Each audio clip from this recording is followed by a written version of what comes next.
Olá a todos, hoje dia 21 de setembro de 2021. Estamos aqui mais uma noite na Fraternidade Espírita Candeia de Maria para refletir um pouco. E tenho 3 coisas para refletir hoje com vocês nesse breve espaço de tempo. Uma sobre a cura. O que é a cura? O que curar? Quando podemos nos curar ou podemos ser curados? Também gostaria de falar sobre qual o objetivo do Espiritismo aqui na Terra e também qual o vínculo de Jesus e o Espiritismo. Então estava com esses 3 temas na cabeça e aqui sem um cronograma, vamos ver o que a gente pode espremer disso juntos. Porque mesmo sendo 3 assuntos, os 3 assuntos estão anexados em alguns pontos. Uma delas, Jesus foi o maior curador aqui da Terra. Foi o maior médico. Médico que curava simplesmente pelo amor, pela energia. Mas nos chama a atenção que todas as pessoas que Jesus curou, elas morreram também. O próprio Lázaro, que Jesus ressuscitou, como diz a Bíblia, ele também veio ao desencarne, após ter sido ressuscitado. Então, a minha primeira pergunta: vale a pena curar o corpo? E eu acredito que sim, que há uma necessidade de a gente buscar a cura do corpo, sim. Que há uma necessidade de a gente procurar ter uma melhor condição de vida. E se não fosse assim, Jesus não teria proclamado as curas, as feito. No movimento espírita, a gente também encontra curas. E curas físicas também. Curas através do passe, através da desobsessão, através dos tratamentos mais complexos do magnetismo, muitas vezes conhecido como aplicação, transmissão de fluidos, dentro de uma especificidade, dentro de um trabalho onde há uma diferenciação sim do passe normal, tradicional, como trazido muito na Revista Espírita pelo próprio Allan Kardec, fazendo comentários sobre o grupo de Bordeaux, que fazia vanguarda do Espiritismo, e lá trabalhavam com várias curas, inclusive curando um osso quebrado de um antebraço de uma das pessoas, e lá toda descrita por Allan Kardec, inclusive, os aspectos. Então, um osso foi colado apenas com magnetismo. Em poucos dias ele estava sem sequela nenhuma. Então, fatos que aconteceram em casas espíritas. A gente tem hoje comprovações, até científicas, dentro de exames anteriores e posteriores, de curas alcançadas na casa espírita através da aplicação do magnetismo.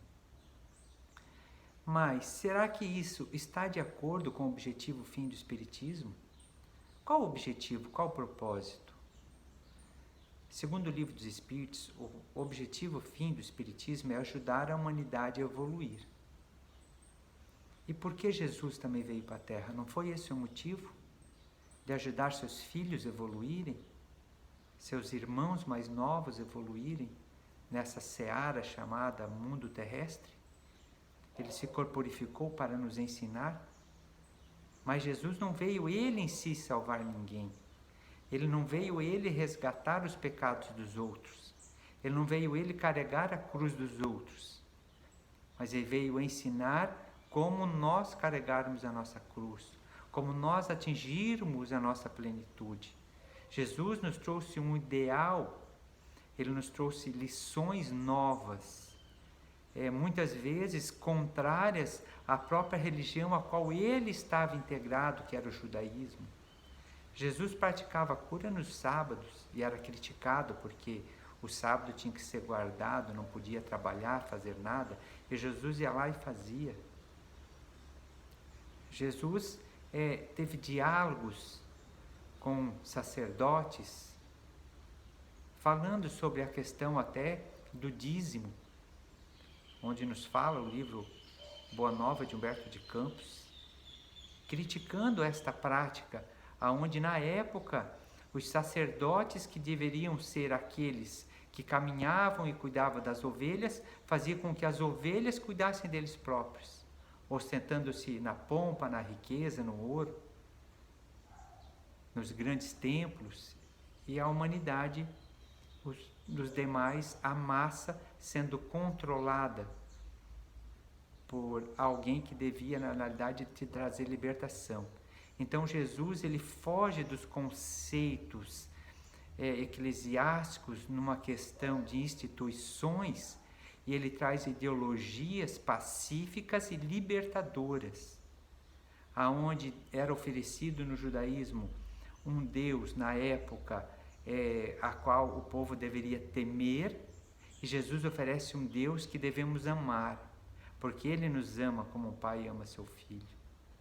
Mas Jesus diz que não basta amar a Deus, que também é necessário amar o seu próximo, e que ninguém vai poder amar o próximo se não amar verdadeiramente a Deus, que não poderá amar a Deus se não amar o seu próximo, mas que se também você não perdoar o seu próximo, você não vai conseguir amar também o inimigo, que Jesus disse que deveríamos praticar essa benevolência. Ele nos fala, como o próprio Paulo de Tarso complementa na carta aos Coríntios: fora da caridade não há salvação, porque Jesus tira o ser humano do seu egocentrismo, tanto individual, quanto em instituição, quanto em povo, quanto em religião, e cria a universalidade, onde todos nós somos iguais, muçulmanos, católicos, espíritas, ateus, partido de direita, partido de esquerda. Nós podemos ter diferenças, mas precisamos nos respeitar e nos amar. Essa é o objetivo fim do cristianismo, é trazer o amor universal ao povo e assim fazendo-ele evoluir. E igual está o espiritismo, ajudar a humanidade a evoluir. E aí perguntado como fazer isso aos espíritos, eles nos respondem no Livro dos Espíritos. Eles nos respondem dizendo: desconstruindo o materialismo. Olha, meus irmãos, desconstruindo o materialismo. O que era materialismo para Allan Kardec naquela época, para o povo que ali, naquele momento, no século XIX, engatinhava enquanto uma sociedade laica, que o Estado e a Igreja não estavam mais unidos, dominando a sociedade, aonde o povo começava a ter liberdade de expressão religiosa. O materialismo era aquela ideologia que o que existe é a matéria e nada além disto. Mas hoje nós temos ainda essa necessidade, essa supremacia de desconstruir o materialismo em nós, nas nossas mãos, porque mesmo enquanto espíritas, que sabemos que somos imortais, que sabemos que essa existência é apenas uma, quantas vezes nos pegamos demasiadamente preocupados com a matéria? Quantas vezes nos pegando, contabilizando o tempo que temos para Deus, colocando que eu já tenho 3 horas e trabalho na casa espírita, isso já é demais para a minha vida. Isso às vezes até pode me desequilibrar, porque é muito. Meus amigos, 24 horas no dia, 7 dias na semana, 30 dias no mês, 12 meses num ano, e a gente contabiliza às vezes o tempo que fazemos de oração. 1 horinha de missa na semana basta para Deus? Eu fiz a parte com a espiritualidade. Mas se eu sou espírito, será que esse trabalho para a espiritualidade me é suficiente? Será que eu estou olhando um pouco a meu próximo? E justamente a religião do futuro é a religião que Jesus promulga, é a religião que o Espiritismo promulga, que não é a religião dentro do centro espírita. Não é quanto tempo eu estou dentro da casa religiosa, ou no meu templo. Não é quanto tempo. É quanto eu aproveito desse tempo e eu aprendo ali em sociedade com meus irmãos, para eu me melhorar e viver religiosamente lá fora. Porque lá fora a gente nos dá desculpa que o mundo é competitivo, que o mundo é egoísta e que a gente precisa lutar para vencer e que o tempo é dinheiro e que o tempo passa muito rápido e eu me torno materialista mesmo sendo alguém religioso. Conhecendo que a vida continua, sabendo que isso existe, sabendo que Deus está cuidando do universo, eu não deixo Ele cuidar das minhas dificuldades materiais, porque eu não confio nele para isso. Eu confio mais em mim. E daí eu me preocupo demais. Eu me deixo levar e aí eu adoeço. Porque Deus então está me castigando? Jamais. Deus deixa que cada filho passe por cada aprendizado que necessita para melhorar o seu processo evolutivo. Para melhorar o seu processo evolutivo. E se essa necessidade é eu adoecer, dentro da causa e efeito das energias que eu emano para mim mesmo e para a sociedade que eu vivo, eu vou adoecer. Então, neste porvir, não adianta curar apenas o corpo. Eu preciso estabelecer o porquê fiquei doente. É dessa existência ou são de existências pretéritas? É de alguma má atitude de alimentação? Alguma má atitude de conduta de comodismo, falta de um exercício? É o excesso de trabalho? É o excesso mental? É o excesso emocional em raiva, em ódio, em rancor, em decepções, em tristeza, em melancolia? Todas as doenças são somáticas. Algumas doenças não são. Elas vêm, a pessoa não fez nada e ela tem alguma doença que ela trouxe ali, sim. Pode ser que nessa vida ela não fez, mas em alguma outra ela fez. E começa com o nosso pensamento. Do nosso pensamento a gente gera atitudes, e com essas atitudes a gente gera consequência. Então a gente tem que cuidar no que a gente pensa, cuidar no que a gente fala, perceber como a gente está vivendo. Porque daí quando alguém de nós tiver assim a intercessão divina de Deus, porque não é nenhum médium de casa espírita que cura ninguém. Não é uma casa mais forte que uma ou que a outra, mas é a fé de cada um, inerente no seu coração, ajudando a casa espírita a fazer a ligação dele próprio com Deus, e a cura ela é interna, de dentro para fora.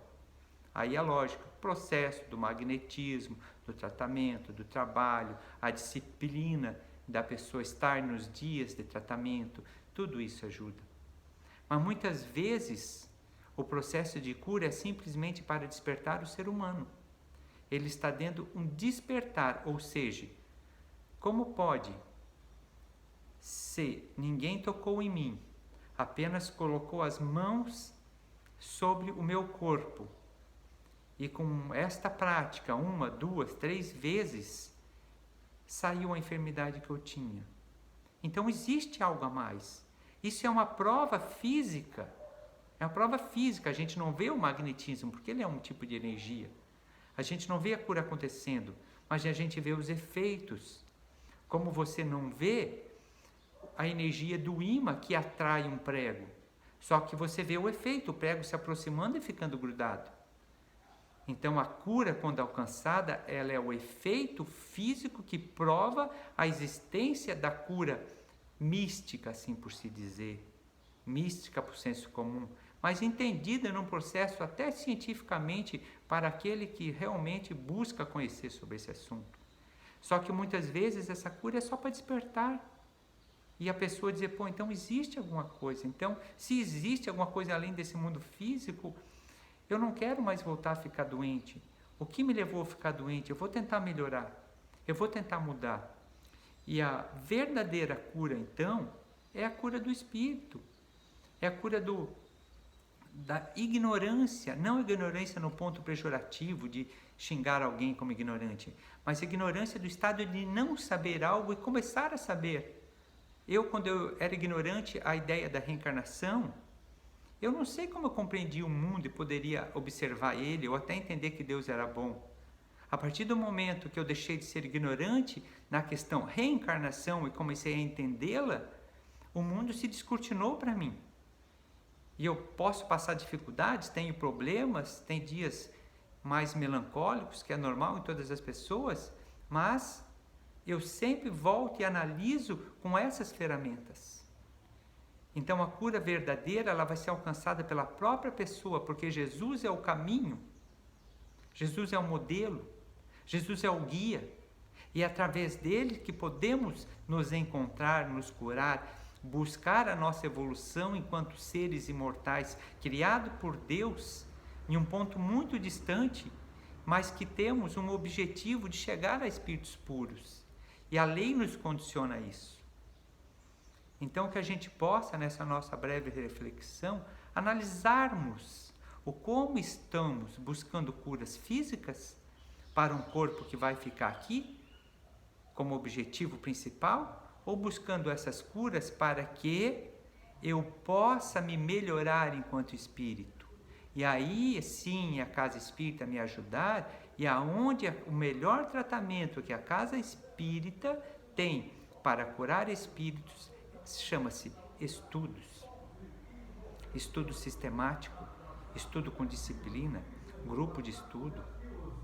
Essa é a melhor forma de alcançarmos o conhecimento, porque aqui não se busca apenas o conhecimento intelectual, mas o conhecimento moral, onde nos faz a gente parar de olhar para o nosso umbigo e olhar para os nossos vizinhos, para o nosso próximo, nos colocar no lugar do outro antes de criticar.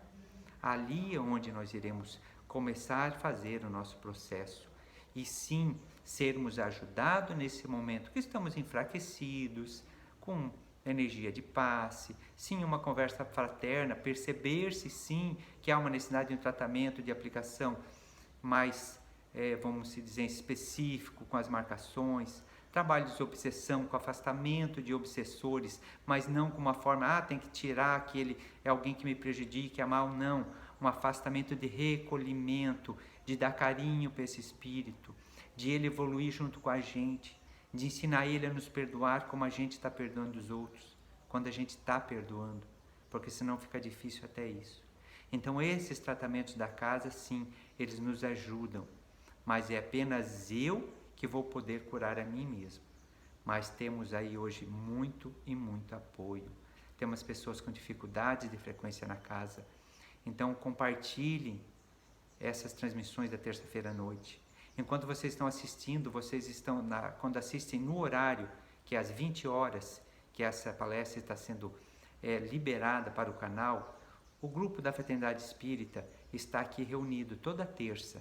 E nessa união, junto com os espíritos, é irradiada energia para toda pessoa que está em casa neste momento assistindo, que botou uma aguinha para fluidificar. Então compartilhem com quem vocês sabem que possam estar precisando. Espero poder ter contribuído com alguma reflexão. Não venho aqui querer deixar ninguém confortável. Como eu me senti bem, confortável assistindo. Eu prefiro que sintam-se incomodados, porque incomodados a gente sai da nossa zona de conforto. E é isso que a gente quer.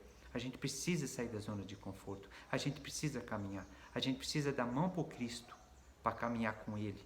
E daí quando a gente está segurando uma mão do Cristo, nós podemos levar 10 na outra mão. Porque é a força do Cristo que nos faz levar os outros. Mas sozinho, meus irmãos, às vezes a gente não consegue nem a levantar, que derá caminhar. Mas com Jesus a gente consegue. Grande abraço, boa noite a todos, fiquem com Deus e até a próxima terça aí no canal da Fraternidade.